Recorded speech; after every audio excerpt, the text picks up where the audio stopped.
Welcome back to the Cover 3 podcast here on CBS Sports. That's Tom Fornelli. That's Bud Elliott. I'm Chip Patterson coming to you live at youtube.com/cover3 and all across the 24/7 Sports Facebook network. Thank you for tuning in, for watching live, for being a part of the Cover 3 live experience. Smash that subscribe, smash that like, come and jump in the chat and participate. We got a big day on hand as we're going through the Big Ten. Today, we will do the Big Ten East. Wednesday, we will do the Big Ten West. That means we are running down everything about Ohio State, Michigan, Penn State, Michigan State, Maryland, Indiana, and Rutgers today. The rest of the conference on Wednesday. It's an interesting year in the Big Ten, as last year saw a little bit of an upending. Michigan wins the conference for the first time since Lloyd Carr was the head coach in terms of an outright conference championship for sure. And Michigan also was able to snap that nasty losing streak to Ohio State. But the Buckeyes are coming back with a vengeance. And as we'll get to in just a little bit, they've got the highest win total, not just in the Big Ten East, but in the entire conference. They're one of three teams that I think are pretty much unanimous, considered the top three teams nationally when you're sort of drawing out those top tiers. CBS Sports 131, by the way, will be released on Tuesday, so keep your eyes out for that. So without anything else, gentlemen, if there's no other business, you guys ready to dive in and get this thing started? Let's do it. All right, and now to get us started, it is the general manager of Vanderbilt football. As much as I think it's the under is a safe play, like I can't even. Count them up! Count them up! How many kids are going to win this fall? I can't fathom who wins. How many kids are going to win this fall? I just can't. I don't see it. It's not on there. It's not the schedule I'm looking at. Unless there's another schedule somewhere. The Ohio State Buckeyes have an over-under win total at the Caesar Sportsbook of 11 wins, minus 140 if you want to get on that over, plus 110 if you think that this is a team with a couple losses on the schedule. Schedule starts out with one of the more exciting games, one of the more highly anticipated games of the entire season, Notre Dame coming to Columbus, that on September 3rd. The rest of the non-conference includes Arkansas State and Toledo. In terms of conference play, they're going to be taking Wisconsin from the Big Ten West. They're going to be taking Iowa from the Big Ten West. Wow, that's a pretty tough draw. Oh, well, guess what? They're both coming to Columbus. In fact, home cooking's a little bit of a theme with this Ohio State schedule, as there's no road games at all until October 8th against Michigan State.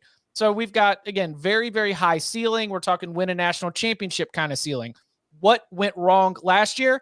On the defensive side of the ball, certainly had some issues that led Ryan Day to go and hire one of the top DCs in the country in Jim Knowles. So with CJ Stroud looking like one of the best quarterbacks in the entire country, with Jackson Smith and Jigba looking like one of the best wide receivers in the entire country, with TreVeyon Henderson looking like one of the best running backs in the entire country. Yes, I took it on the chin after the Oregon game, but I do believe this is a team that can get off the bus and score 40.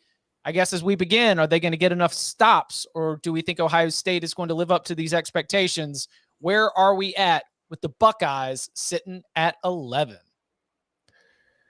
You know, if we don't take the juice into account, just even juice, I'm probably going over, because I think 11-1 and 12-0 are more likely than 10-2. But with the way that it's juiced at Caesars at the plus 110, I kind of slightly lean towards the under, just because it's not completely out of line to think that this team could lose twice. Like I think they'll win the opener against Notre Dame, because new coach, new quarterback, not a lot of question marks for me at the receiver spot.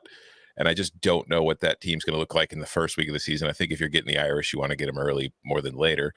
That Wisconsin game could lose, but it's at home, so not really concerned. But there are the road games against Michigan State, Penn State. You've got Michigan at the end of the year. And there's always, Ohio State still does have kind of a, screw up in them from every once in a while.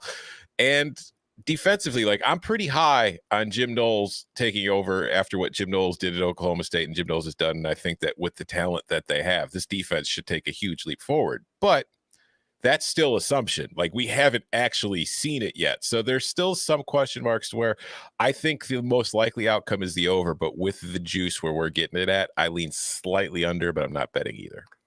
I think Tom's analysis there is really spot on. I have them at 11.12. So, yeah. that's not really much of a play. at any juice. B, at this juice, so minus 140 is, what is it, 58.3 implied? Yeah. So that's your break even. So essentially, if you're going to go over 11 at minus 140, you need to have a belief that this is at least 60% likely to happen, right, in order for you to cash. Which, if Ohio State stays perfectly healthy, I think there's a pretty good shot that it does cash. I have them as double-digit favorites in all but 2 games and single-digit favorites in no games. However, I did say if they stay healthy. And if you go back and listen to the summer school, I spoke with the guys from Bucknuts, which is the best Ohio State side out there, and they do a great job. And they said this should be one of the best offensive lines in quite a while at Ohio State if they stay healthy. But the depth there is a little bit thin. So if they don't, you could see this maybe cost them a game or 2, as we saw with Alabama last year. Even though Bama recruits at a crazy high level, if you get some injuries, they could get hurt.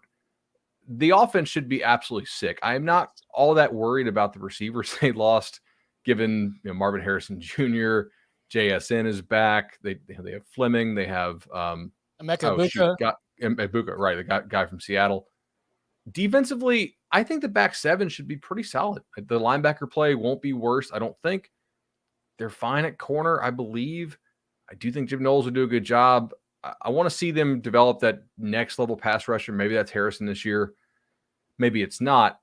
But the price here is prohibitive to me. I'm not going to pay minus 140 to go to the over, which I'm not going to name other books, but other like legal U.S. books, minus 190, 10.5 is something that is much better. Pay the 50 cents if you have to go over if you want to hit this over. Over. You are not going to lose. You have ultimate push insurance. And it's interesting, Tom, that you mentioned the Ohio State wrinkle, because until last season, one of my compliments of Ryan Day is that in the very small sample size, we hadn't had the Iowa game. We hadn't had that, just totally go and blow it. The Purdue game, the Iowa game, like those moments when Ohio State against a conference opponent, when they were a heavy favorite, would just totally go out there and blow it. The only losses that we had were in the Fiesta Bowl, in the college football playoff to Clemson, and then in the national championship game to Alabama. Then all of a sudden last year, you get the Oregon loss, you get the Michigan loss. So yes, there has been a little bit of a knock here, but I'm willing to say that the head coach who's 34-4 overall and 23-1 in conference play, at least in terms of the, again, very small sample size, doesn't seem to have that same thread that we were able to follow through much of the Urban Meyer era. Again, like you said, Tom, if you're going to play Notre Dame, I like it at the beginning of the season versus at the end of the season. I think the home cooking is incredibly favorable. And while there might be one loss in there, if Penn State's able to get it done in that spot where they've been always competitive at home with the Buckeyes in town, we'll get to Michigan State in a little bit. I don't think that's the spot. I don't see a 10-2 scenario here. So yeah, give me the over for Ohio State, even at 11, because it's going to be a little juicy, but worst case scenario, I think you're getting your money back at the end of the season. I agree. Like I said, I think 11-1, 12-0 is more likely, but with the juice where it is, and I think 10-2 is it's the mathematical play. My heart says over, but the math says under. I mean, my heart says this team's going like 12-0, 13-0, and shows up in the college football playoff, and it's it's like the future of the new college football playoff subdivision Super Bowl, where we're going to trot out the team from the Midwest, and they're going to go up against the superstars from the South, and we'll see who ends up getting to go and win a national championship. I mean, it's just the way that last season ended with the loss to Michigan, not being able to play for a Big Ten title, then going out with that thrilling Rose Bowl. It just seems like the table setter for a Buckeyes season that is going to end in the college football playoff. But the thing that I can't get out of my mind, though, watching or thinking of that team last year, and I know like different coach, some different players, but in the Oregon loss, in the Michigan loss, in that Utah Rose Bowl win, they were getting beat up. Like they were getting out toughed on defense. Like teams were just able to run the ball on them. And there really wasn't a whole lot that they were able to do and stop it. So for me, it's like, I think that's going to improve. I think schematically they'll be better. I think that, just overall, they're going to be a smarter defense. They're going to do different things, confuse teams more, do a better job of all that, keep them off balance. But they also have to be a lot more physical than they seem to me the last few years. And I'm not just going to assume that's going to happen. I need to see it before I could go that far. There has also been a comment that Jim Knowles at his previous stops, it's taken some time for the defenses to take big steps. There's a little bit of a learning curve here. My counter is that those previous stops did not include all the 4 stars and 5 stars that Ohio State has on its roster, who are very much at the talent level that is unlike anywhere that he has had previously. So yeah, like taking over Oklahoma State's defense at the time he took it over was quite a different task than the one he's inheriting in Columbus. I also want to point out that I think that even if Jim Knowles' defense does not make this so I had him actually as a top 30 defense last year in my opponent adjusted stuff. Like they were not 90th as people want to say, or if they want to say that they're wrong, in my opinion. Even if he only makes them maybe a top 20 type defense out there, I'm okay with that because the style of defense that will be played is one that is aggressive. It's going to get some turnovers. It's going to get some tackles for loss. It's going to get them off the field quickly. It's going to get the ball back often to this offense. Now, sometimes the offense is going to get the ball back because they gave up an explosive play. That's kind of what Knowles defenses do. Last year, I thought Ohio State was playing such a conservative style of defense and playing it poorly. It was like watching bad Iowa. And it was just a total mind. Can't say it on the podcast. It was really messing with my head, right? To watch them do this and die a slow death. If you want to play a 14 or 15 possession game against Ohio State, go ahead. You're probably gonna lose. Yeah. Yes. Like don't give CJ Stroud the ball more than 10 times, and he's gonna get the ball quite a bit, even if they give up some scores. Yeah. Don't go up tempo against the more talented team. You're just going to give the more talented team more opportunities to score touchdowns. Like if you mentioned their draw from the West, the good news is they get Wisconsin and Iowa at home. But the bad news is, based on what I saw from that defense last year, Wisconsin and Iowa are the kind of teams I think could cause them problems. Should be very interesting. Count them out. Turning our attention to the Michigan Wolverines. At Caesar Sportsbook, Michigan has an over-under win total of 9.5 wins, minus 130 to the over, plus 100 to the under. You take a look at the schedule. The non-con is Colorado State, Hawaii, and UConn. Woo, boy. This is not a team that is trying to impress the college football playoff selection committee, but that's okay because you already got yourself one CFP appearance. The draw from the West Division, they got Illinois at home near the end of the season. They are at Iowa and Nebraska at home also back at the end of the season. Michigan State and Penn State are both going to be coming to Ann Arbor in October, and the season finishes, of course, at Ohio State in Columbus. So at 9.5 wins and a schedule that is awfully favorable, what are we doing with the Wolverines? If I have to, I'm going over. Right. And I think that they're not going to be as good as they were last year. No. I'm sitting here looking at all these reasons why I'm going to downgrade them, so to speak. I don't have the same sets of, power rankings that you two do, but at least in sort of the jockeying in my mind, ranking these teams, seeing how they stack up. I keep looking at all these places where I think that Michigan will be not as strong of a team on the field, off the field, across the board. And yet I count up the schedule and I cannot find 3 losses. Yeah, I mean, there's one game in which they'll be a decided underdog. I think they are favored in the other 11 games. So I have them at 9.8, so that it's a small overplay for me if I have to. I have a lot of confidence that the offense will actually take another step forward. I think they'll be more explosive than they were last year. I think the offensive line should be strong. I like the pickup of Oluwatimi, the center, the transfer from Nebraska. Both quarterbacks are a year older. Defensively, I think they will have a drop-off. It would be, in my opinion, a little bit silly to not think so when you lose that much talent up front. But there is some chance that the secondary doesn't drop off quite as much. And there are not that many teams on this schedule who throw the ball all that effectively and play a lick of defense. Like, I don't think Michigan's going to lose to Iowa or to Indiana or Rutgers. And those are 3 of their 4 road games. I think they could lose at Iowa. That's a potential. But if it's a night game. If it's a night game, it becomes like 20% more difficult. That's true. That is the right. I mean, to me, I have them as 5 losable games, but they're only underdogs in one of those losable games. They have basically 7. I don't know if I want to use the L word, locks, but there's 7 that I'd be pretty damn surprised if they did lose, and we would probably lead the weekly recap show if they lost any of those other 7. Yeah, like what makes that Iowa game tricky is based on Iowa's schedule, Michigan's schedule, this could be a game that's like moved to prime time because it could be like 2 top 10, top 15 teams at that point. But it's also their first road game. So while I don't know how it's not that huge of a deal because there's still plenty of experience on this team that I'm not too concerned about it, but still the first road game of the year after playing 4, what should be mostly kind of cupcake-ish home games, that could kind of add a little bit layer of, difficulty. But yeah, the non-con is just like, they're going to be winning those games 50-14 over and over. Like Colorado State is a team that with Jay Norvell's offense might have posed some problems for them later in the year, but their first game there with the new regime, I don't think Colorado State's going to be anywhere near ready to really give Michigan much of anything at that point.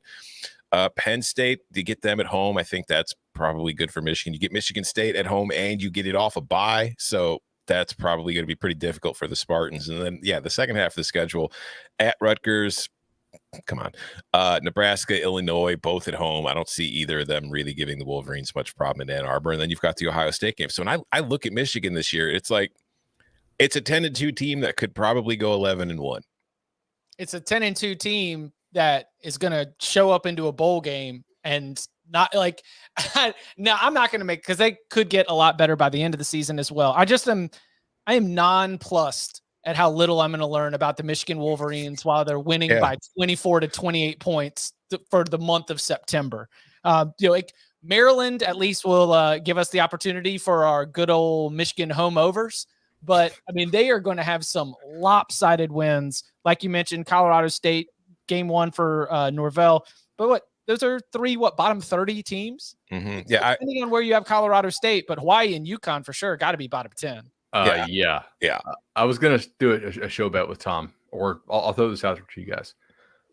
Points scored by Michigan in non-conference games this year: 145. Because you're thinking they're putting up 40 to 50 points in all of those games. Yeah, I have them favored by 50 against UConn, and 48 against Hawaii. So. There's going to be a lot Maybe of 145 is a bad number. There's going to be a lot of 49-10 games in those. That's a Michigan win. Yeah, Michigan win is to be 7-7 midway through the first quarter, and then you just lock it down and slowly run it up throughout the course of the rest of the game. Yeah, I would probably go over on that number. But yeah, Michigan this year, like, I don't think Maryland has much of a shot to beat them, but that game on September 24th is really the first time you have to pay any attention to Michigan. I'm worried about their speed rush. Like, if we want to be negative real quick, yeah, who on this schedule is going to hurt you if you don't have an edge rusher? That is kind of a worry of mine. I went back and listened again to our summer school series I did with Sam Webb, our Michigan publisher for 24/7 Sports, and that was kind of a concern of his. So I wonder, like who do they have coming off the edge? Who will emerge? And if they don't get that guy, maybe there's a couple games. Like, I don't think Iowa's passing attacks any good. So I was going to say Michigan State. I think Michigan State's wide receivers are good enough, and Peyton Thorne has proven to be serviceable. That game, which I am giving as a W for Michigan State, that game being at the Big House, where I do have Michigan playing at home as more of a home field advantage than your average team. But if that's an issue and Peyton Thorne has enough time, the wide receivers for Michigan State are good enough that could become very problematic for that game. And obviously, Ohio State at the end of the season is another one. How many games are going to win this fall? We go to Happy Valley, where Penn State has an over-under win total of 8.5 wins at the Caesars Sportsbook. You can get it at -105 to the over and -125 to the under. They have an awesome non-conference game at Auburn that'll be on September 17th, and that game will be on CBS as part of the SEC on CBS package for the 2022 season. The rest of the non-con includes Ohio at home, Central Michigan at home. They actually opened the year with a conference game at Purdue. The rest of the road games in conference play at Michigan, at Indiana, at Rutgers. When it comes to the home slate in conference play, Northwestern, Minnesota, Ohio State, Maryland, and then the regular season finale against Michigan State. I don't know where the analysis is for you all. We'll be doing Auburn next week when we do the SEC West. I've got that one as a little bit of a toss up, maybe a true toss up right now. But how are we sitting on 8.5 games for Penn State? I'm not betting it, but I'm over. Like, I've got this team going 9-3. I don't think it's as bad as it has been the last few years. We've talked about it many times. 2020, I don't care about, but going into 2020, this is a team that suffered unexpected injuries and losses of players at the running back position, and they just never were able to overcome it. Last year, they continued to struggle running the ball, and actually, I'll probably be writing something about that in the next couple of weeks here, but this is like, they were terrible running the ball, and it really just impacted everything that they did offensively, because it's much more difficult to throw the ball when defenses don't really need to care about whether you can run or not, or even if you think that you're going to run. So I think that with Nick Singleton, like, we've spent so much time thinking about the quarterback situation between Sean Clifford and Drew Allard. Nick Singleton, a 5-star running back, is probably the most talented running back that Penn State has had since, the Saquon Barkleys and Miles Sanders. And I'm not saying he's Saquon Barkley, but I'm just saying. And it's a position where I think you could come in right away as a freshman and have a much bigger impact on what Penn State is trying to do probably than what Drew Allard can do. So I think offensively, this is going to be a much more balanced team, which I think will be much better for everybody involved. And on the defensive side of the ball, I know they lose a couple key players like Jaquan Brisker's, in training camp with my Bears right now, playing great, doing wonderful. But I still think defensively, this is a very sound, very talented team. And I think this is kind of going to be a rebound year for Penn State. I don't think they're going to win the East. I don't think they're at Michigan's level. I don't think they're at Ohio State's level. But I do think they will reestablish themselves as the third best team in this division pretty markedly. So I think 9-3 is the most likely outcome here. I agree with Tom. I'm at 8.65. So that's not a thing that I would bet. I don't show value, but I'm certainly not going to be betting the under here with the Nittany Lions. I was DMing with my buddy Bill Connolly this morning about how well Sean Clifford was playing before he got hurt.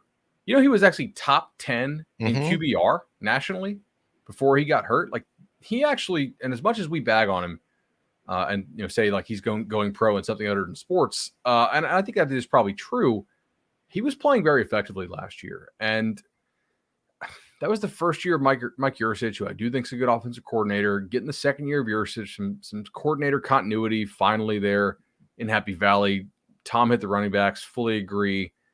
Losing Jahan Dotson's a big deal, but they get Tinsley from Western Kentucky coming in. Parker Washington's not bad. I remember I got totally ripped last year when I did not mention him in this very episode. So mentioning Parker Washington again for the record, Penn State fans. And I do think there's some chance that Penn State's offensive line might be more physically talented, although a little bit less experienced than it was last year. So maybe they'll be able to move some people off the ball.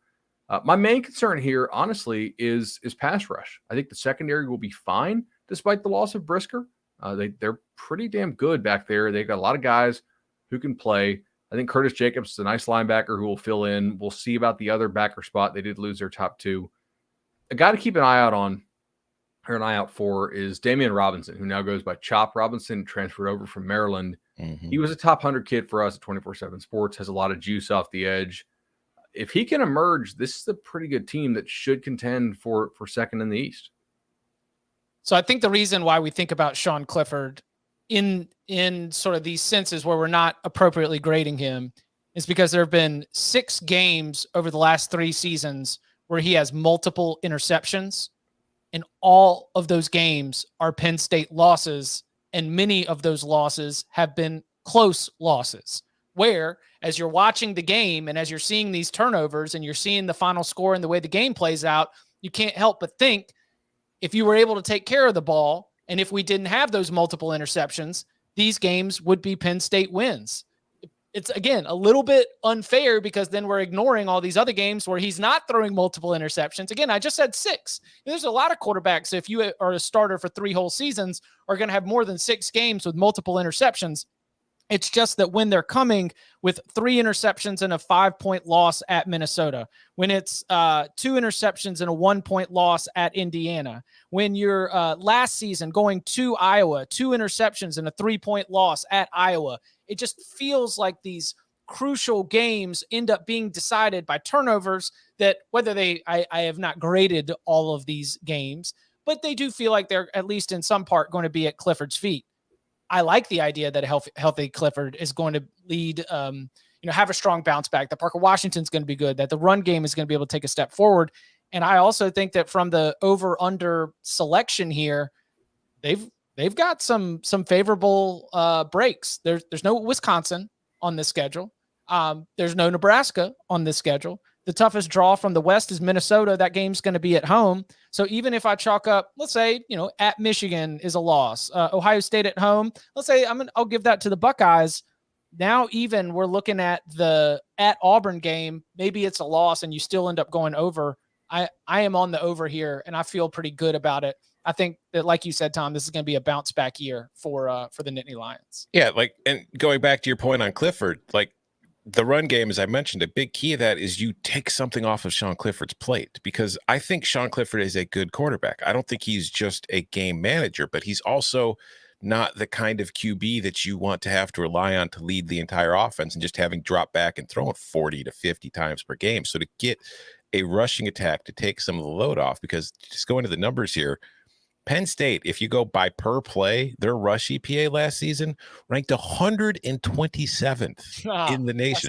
There is no reason in hell a program like Penn State that recruits like Penn State should be that bad at running the football. So they need, I think that's like Singleton, whoever, if the offensive line improves and they're able to run the ball, just, average. This is a team that's going to take a huge step forward. Coming up on the other side, we take a look at Michigan State after a great season under Mel Tucker in 2021. What's in store for the encore in 2022? Plus, Maryland looks for another bowl appearance, and Indiana and Rutgers looking to shock the world. All that and more next. Now that you've seen them do the universe, it's time for them to do a new series. David, what are you doing? Nothing. This is gonna be cool. Well, we just came here to break stuff. Fire! Hey, what are you doing? Beavis and Butthead are back with an all-new series streaming August 4th exclusively on Paramount+. Well, Cover 3 listeners, I got to tell you, Peloton is not just about bikes and treadmills. No, it's about an entire team of instructors that are ready to motivate you 24/7. With Peloton, there's literally thousands of classes ranging from strength training and yoga to running and boxing. And it means that Peloton is the perfect non-judgmental space to experiment with new types of movement at a level and pace that feels good for you. Tom, what's it been looking like? What sort of classes and instructors have stood out to you? Oh, I've got plenty of favorite instructors. I really love the Power Zone program that they do, because it's kind of, it's suited to your ability to do things, and it helps you train to your level and also improve your levels. And that's why I did 330 miles last month on my Peloton. I'm pretty avid using it. I use it every single day. And instructors like Dennis Morton, Kendall Toole, Matt Wilpers, Alex Toussaint, Emma Lovewell, those are my personal favorites, but there's somebody for everybody on Peloton. And there's also, just the musical choices. You get some good playlists to kind of keep you going.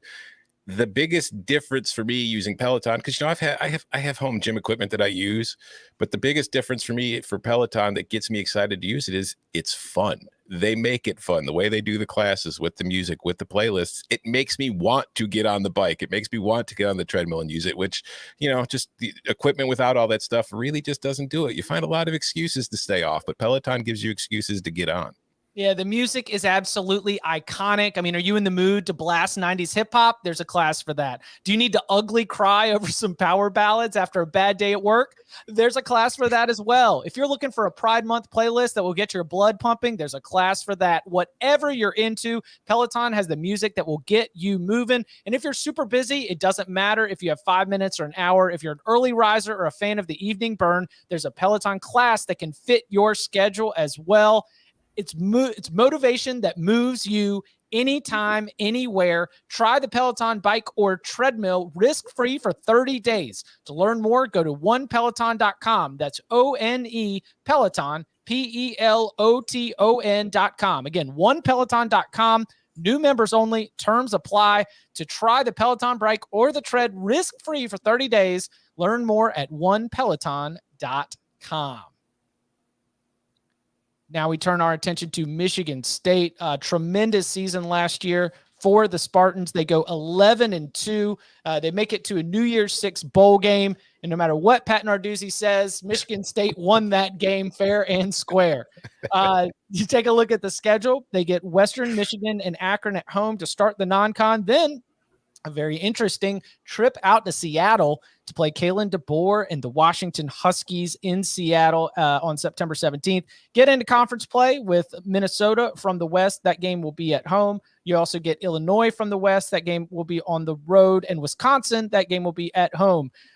When you look at this, it's interesting because you've got the Ohio State and Wisconsin game, like two of your tougher opponents, but they're both at home, but they are both in back-to-back weeks. A little bit later on is where you also see that Penn State game. That will be on the road.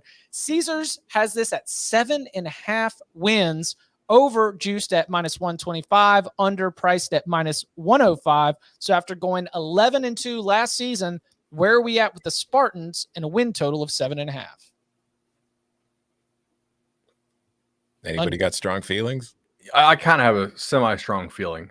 So I'm going under. I bet this aggressively when it was 8 plus 110 to the under, and that lasted about 10 days. And now it's 7.5, which is a more appropriate number. But I'm at like 7.28 here. So this makes me sad because I had Michigan State over each of the last 2 years. I was the Michigan State can make a bowl guy 2 years ago, and they did, right? So I'm a little bummed to be under on Michigan State, but I look at what they did last year, and I think some of it was just flat out lucky, but not all. And I think some of it was tremendous, but not necessarily repeatable on a year-to-year basis. So their offensive line last year, run blocking, was not actually all that great, and they still hit explosive runs like crazy. And that was in large part, I think, to Kenneth Walker doing a tremendous job. Well, he's gone. You also lose Naylor, right? He's gone. I'm really concerned, though, about that offensive line that I just said wasn't all that great. They had a bunch of guys who were like honorable mention Big Ten, but they lose 2,600 snaps just from the starters alone from last year's offensive line. And I have real concerns about this unit being able to push people around in the same way. I also have some concerns defensively, mainly about pass rush. I think the secondary almost has to improve by default because they were really bad last year. But to me, I'm a little concerned about some of this stuff because I don't see the separation for Michigan State between them and the rest of sort of like the middle of the Big Ten. And for that reason, I think all 4 road games are losable games. At Maryland, at Michigan, at Illinois, and at Penn State are all games that the Spartans could lose. At Washington is also losable. And, they're not going to like this, but you get Ohio State in East Lansing. And I don't think that game is all that winnable for Ohio State. So I would rather play it on the road, take my loss, and get a different game at home that I have a better chance of winning. So for me, it's under. Not aggressively hitting this at 7.5, 8 was great. If you find an 8 still, I do think that is something you should hit for sure, because 9 in my spreadsheet is not very likely at all.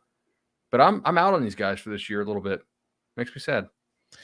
Yeah, I'm not betting it, but I'm with you. I'm on the under, and my biggest concern is defensively. This is a team that was not good against the pass at all. You were able to move the ball pretty much at will against the Spartans for the most part, but what they did a really good job of was tightening things up in the red zone, and at least holding teams to field goals, maybe even forcing a few turnovers here and there. But it's like you talk about what they lose with Kenneth Walker and all those other guys, but to me, it's also the defense and the schedule. This is like a tough schedule. Like starting at Washington, you get Akron on the road, and who's the first game against? It was Western Michigan. Western.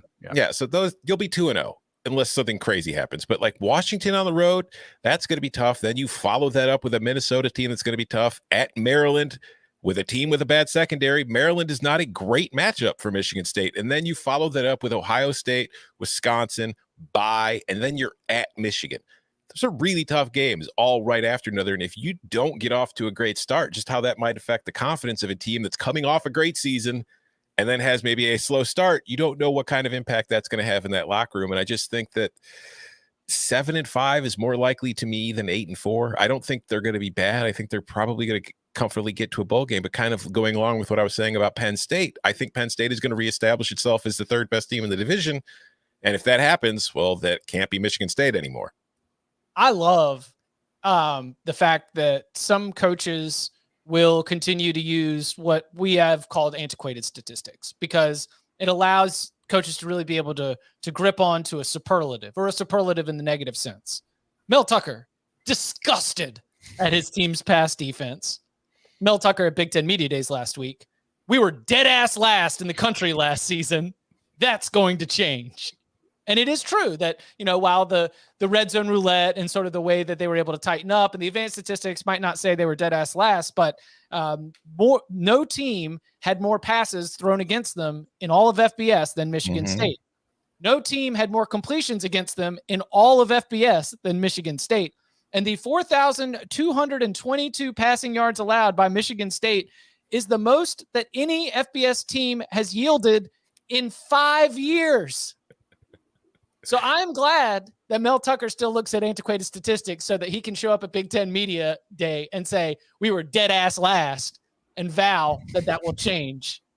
I'm assuming that they will not be dead ass last, but it can still be a huge concern. Like I mentioned earlier, I think Peyton Thorne is serviceable. I think he can be a very good quarterback within the context of Big Ten quarterbacks. That's a qualifier there that I'm admitting. But if we're ranking the Big Ten quarterbacks, I think that Peyton Thorne is plus value. I think that the wide receiver position is great. I do think they're going to be able to hit explosive plays through the air. But also, I look at Ohio State, Wisconsin, Michigan, Penn State, and I do think the Washington game could be tricky. You throw in some of the other games that Bud correctly identified as like not so much of an easy chalk it up as a W. And so I am also going to be on the under for Michigan State at 7.5. Do you guys have them favored at Washington? No. I have them as a small favorite. I've got Washington minus 2.24. Washington. So you don't have, either you're a little higher in Washington than I am, or you think Michigan State is like not a top 30 power rated team. No, they're in my top 30. It's just I give Washington a little bit of a bump at home, but it's a tough place to win. But I for Mel's point about dead ass last, if it's worth it anything to you, Tuck, if you go by EPA per drop back, you ranked 88th. See, I'm telling you, we need coaches to hang on to this antiquated stuff so we can get those furious quotes. Which still ain't good, but it's not dead ass last. Count them out. Then we take a little bit of a dip. We were at 11, 9.5, 8.5, 7.5. Now we're talking about flirting with bowl eligibility and the Maryland Terrapins. Over under win total of 6. Minus 105 price to the over, minus 125 to the under. You've got SMU coming through in the non-con. You've got a draw from the West that includes a road game against Wisconsin. The in-division play, Ohio State's going to be at home. Michigan State's going to be at home, but you have to go to Michigan. You have to go to Penn State. You also have from the West a Purdue game, and that will also be at home. So Maryland, 6 wins. Mike Loxley got the Terps to a bowl last year. Do you think they will be able to do it again? All right, so this is the biggest surprise of the day for me. Like, I'm over, and I feel pretty good about it. Ooh. And I did not see it coming. I had pushed lean over because I think it's more likely than the under, so I'm not as strong. Curious to hear what you got here. Well, as you know, I've got 2 ways that I do this. I've got the actual math that just projects, and then I've got the highly complicated simulation where I just go through the schedule and pick the games. And both have Maryland going, well, the simulation's got them at 6.8 wins. My brain had them going 7-5 because I think that you look at the schedule and you see the at Michigan game. That's a loss. At Wisconsin, it's going to be a loss. At Penn State, probably going to be a loss. Ohio State, going to be a loss. So, like, there's 4 right there. But you look at the rest of the schedule, and it's like that SMU game, I think, will be huge. If they beat SMU, I think they're going to get to 7 wins because, like I said, we were talking about Michigan State. Michigan State's biggest weakness is his Pats defense. That's something Maryland can at least try to exploit. Purdue, I'm not, we'll save it for Wednesday. I'm not super high on Purdue this year. At Indiana, I don't think they're going to be much of a problem. Northwestern, I think Maryland can outscore Northwestern. And then, so Rutgers at the end of the year, I think Maryland at home, give that one to Maryland. So I think if this team beats SMU, and I think they've got a pretty decent shot at doing it because defensively, I don't think the Mustangs are anything all that special. The game will be in College Park. I think there's a 7-5 season incoming for the Terps in which they're going to get blown out by the teams you think are going to blow them out, but they're going to be pretty strong against everybody else. Yeah, they do a pretty good job of out-athleting people who they can out-athlete, and they don't really compete very well in the games where the opponents have a similar caliber of athlete. But 2 guys who were actually not on the field last year very much were Demas and also Jayshon Jones, they're both now back. I think Maryland's offense is going to be dynamite. And I'm not even the biggest, Talia fan. I think he's just kind of fine. But last year they kind of were bottled up. They were not able to hit those explosive plays like you would want when those guys went down. Basically, everybody's back on the offensive line. You get Rakeem Jarrett and the two guys I just mentioned. I think they're going to score enough points to likely make a bowl. I'm right on the number here, like 6.0. So I kind of flip a coin. It defensively kind of scares me. I'm not really seeing where they're going to get much better defensively. They do have to get that SMU game, I think, Tom, if they want to go over this. But they could push this if they lose at home to SMU. But I think they would need to beat Purdue. So I've got like 5 certain losses, and it's funny because they come in fits and starts. At Michigan and Michigan State is back-to-back. A little bit later in the season, at Wisconsin, at Penn State, Ohio State at home. 3 games in a row. But in those in-between times, you got to hope that you're healthy because quarterback depth is a concern. If Talia does go down, then I don't know if it's back to – well, y'all remember when they had a linebacker playing quarterback?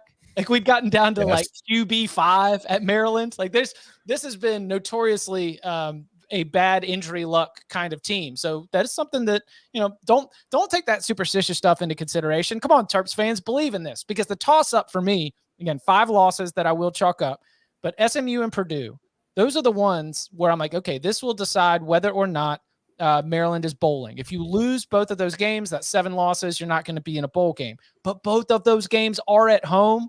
All I need is for you to get one of them to get the push. And if you get both of them, then we're going to the over. So that's why I said I'm a push lean over here for the show. And I think that SMU and Purdue are the ones that can bring it home for the Terps. How many games y'all gonna win this fall? For the Indiana Hoosiers, we'll see how many. 4 wins is the over-under win total at Caesar Sportsbook, -120 to the over, -110 to the under. This is when we go from, or at least I don't want to speak for my colleagues here, but this is when I start to flip from find the losses to find the wins. And just in terms of your initial cursory scanning of the schedule. Idaho, yes. Western Kentucky, yes. Now we're talking about the maybes. Maybe Illinois at home, maybe Rutgers away. Where are the wins here for the Hoosiers? What are the expectations? What are we doing here with 4 wins for Indiana? Push City. A nice 4-8. Yeah, I would probably go under before over though. But I think 4-8 is most likely. Really? Oh, okay. You see 5 wins coming? I see. I think it's possible. Right. So that you got to go back. They did play. I'm not going hard on the over here, but I think it's possible, Tom. They played an insanely hard schedule last year. They actually had Cincinnati, I don't say beat, but they were really playing with Cincinnati. They had a ton of injuries last year. I do think that this team will play hard for Tom Allen. I'm a little bit sketchy on the hire of Walt Bell at OC. I'm not really sold there. But I think it's possible they could go over just by having just a little bit better health. And I'm also not convinced that like some of their teams on their schedule are that great. Like, is Western Kentucky going to beat them? Last year's Western Kentucky would have. I have them favored over that WKU team. I don't know what they'll be at Cincinnati. Probably 12-point dogs, 13-point dogs, maybe. I just think they could go 3-0 in the non-conference potentially.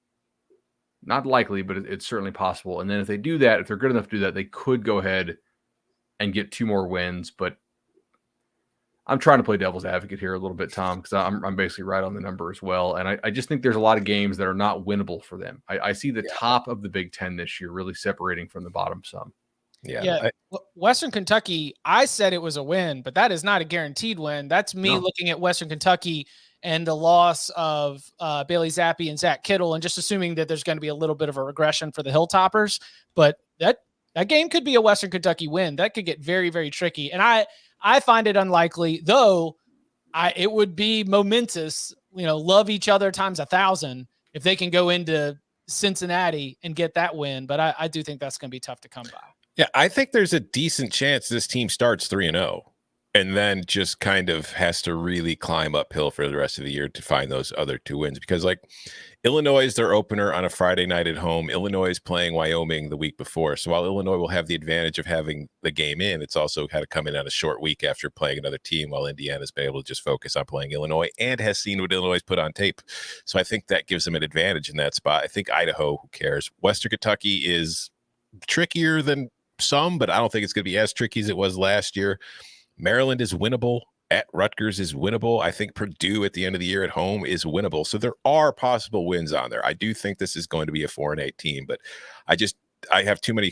Like Mel Tucker talked about his pass defense was dead ass last. Actually, by EPA per play, they weren't dead ass last, but they were dead ass laster. They ranked 119th per play. It's just teams didn't really feel the need to throw the ball as much against Indiana because they were usually in control of the game. And I just, it's going back to 2020 when they had the great season. And again, sorry, Hoosiers fans, but there was the turnover luck that you had a whole hell of a lot of that you haven't quite had the last few years. And we've seen, or last year, and we saw what happened. Things kind of cratered. So maybe we get a bounce back to the middle this year and things even out a bit more. I do think you're going to win Big Ten games this year, finally, though, not like last year. Connor Bazelak or Jack Tuttle, who's playing quarterback for the Hoosiers, or who's the more successful quarterback over the course of the season? It depends. I haven't seen either of them in what the offense is going to look like, but I liked Bazelak at Missouri. I don't know exactly what happened there, but I liked Bazelak while he was there. I think it'll be Bazelak. Like if you're Bazelak, would you really leave Missouri to go to Indiana if you didn't think you were going to start? I don't know. Was Missouri sad to see him go? Not really, but then they tried to go out and get JT Daniels and a couple other guys, and they whiffed on him. And now, yeah. Does Missouri sit here today and wish that Connor Bazelak was still there? I don't know. Transfer portal roulette. He's definitely like year. He's not Jag plus. He's just Jag. He's just a Count them out. Wrapping up the Big Ten East with Rutgers over under win total at Caesar Sportsbook. Not in New Jersey, but in other Caesar Sportsbooks. You can get it at 4. It is a minus 115 to the over, minus 115 to the under. The non-con, we start with at Boston College, then you get Wagner at home, then at Temple. You take a look at the Big Ten schedule from the West. You get Iowa, you get Nebraska, you get Minnesota, Iowa, Nebraska at home. And then the East is brutal. We talked about it. The top of the division seems to be pulling away from the bottom. Where are maybe Indiana at home? I'll give them Wagner. I'll give them at Temple. At Boston College is tough. You can be bullish on the overall big picture. Like Rutgers football is getting investments that it hasn't gotten before. Greg Schiano is able to add something to this program that gives it credibility or legitimacy across the board. But when it comes time to picking a win total, I look at this 4 and I'm going under before I'm going over for sure. I agree for sure. If you are taking the over or push over on Michigan and Ohio State and Penn State, and if you like it on Michigan State, cool, or Maryland, somebody has to take some L's. And I think Boston College is a better team. They open with BC. Boston College has the much better quarterback. I think they will win on the road at Temple, but Rutgers offense is bad enough to where they could lose that game. Seriously, like if you just turn the ball over a bunch, you could lose it. And I'm expecting a defensive drop-off for Rutgers this year that I do not anticipate their offense being able to make up the gap. So a couple of key notes here. Number one, they already lost Turner and the guy with the rushing sounding name off their defensive line. Then Mohamed Toure got hurt in camp. And they also lost the highly rated 4-star they brought in. He's also out for the year with an ACL. So I think they're really going to have some issues up front as far as pass rush. They lost every linebacker who had more than 400 snaps last year. That's 3 guys. Now, the secondary should still be solid, so you'll probably have to grind it out against Rutgers. I'm not a believer in Gavin Wimsatt in the short term. We had him rated highly at 24/7 Sports, but I think he was extremely developmental as a prospect. Now, I do love Taj Harris from Syracuse, assuming they got him into school and he's going to be okay. Like, that kid's a stud. I know a lot of schools liked him ability-wise. Off-field stuff, can I get him to school? That some questions there. But he's on Rutgers roster, so I assume he's going to be good. Losing Bo Melton sucks. Offensive line, they lose a whole bunch. They brought in a bunch of transfers. That's a wild card for me. That could be a reason why I lose this under bet. But I only have Rutgers favored in 2 games. So Wagner and Temple. yeah. Yeah, I think they're home dogs to Indiana. But the punter's back, and the punter keeps them in games because that kid is unreal. And he flips the field, and it makes their offense look not quite so terrible, which it is. Yeah, I'm also on the push under here, and for a lot of the stuff you were saying, it's like might surprise some people, but like, Michigan was the best defense in the Big Ten last year, but by success rate, the second best defense in the Big Ten last year was Rutgers. Like, they were actually pretty decent on that side of the ball, but like you were saying, but offensively, they were just absolutely terrible. Like, on a per snap basis of offensive EPA, they ranked 121st. They only had, their explosive play rate was 8.4%, which is well below the national average of 12.5%. They really struggle to move the ball down the field and put points on the board. And I think that is something that needs to improve a lot if you're to expect Rutgers to not just get to 4 wins, but to get past and to start competing for a bowl spot. I just don't see that happening this year, not with this schedule. I do think Wagner and Temple are the 2 wins for sure. And then you get your kind of coin toss maybe wins. You get Indiana at home. Maryland on the road is within play. Nebraska at home is in play. I don't think that's very realistic, but I think at BC to start the season, first game of the year, that's in play. I think this team probably gets to 4 more often than it gets to anything else, but I think 3 is more likely than 5. 2 more things I wanted to add. Number 1, I ragged on their offense a bunch. I actually think Sean Gleason's probably a pretty good coach. I don't think Rutgers has any talent to work with. They don't have the personnel right now. Yeah. Number 2, if you're going to bet this team to the over, wouldn't you rather just take Boston College money line? Show me a scenario that this team wins 5 games and one of those 5 is not Boston College, barring some kind of crazy injuries. I'd rather just bet Rutgers on the money line against BC, either lose and know I lost, or win and know that I've won and take my money and bet it again, than let somebody, hopefully Caesars, great people, hold my money for 5 months. Yep. It's like why would you bet the win total when you could bet the division or when you could bet the conference? Because it's the Louisville principle as well. If you think Louisville's going over, why don't you just bet them -3 at Syracuse? If they lose that, you're not going over. So there you go. Don't take Rutgers over. Do Rutgers money line week 1, because if they lose it, then at least you're not having to sit around and work it on your spreadsheet, not have to figure out your books. You've got them all balanced right there by September 4th. Love it. Wouldn't it be funny though if you do that and when Rutgers loses that game and then they end up 7-5 somehow? That would be hilarious. But I don't see that happening. Of all the Chipolytics that I've run on this, Rutgers 7-5 is not one that I seem to be coming up with. You can follow him on Twitter at Tom Fernelli. You can follow him at Bud Elliott 3. You can follow me at Chip_Patterson. We will be back on Wednesday with the Big Ten West Division. Gentlemen, thank you very much. Thank you.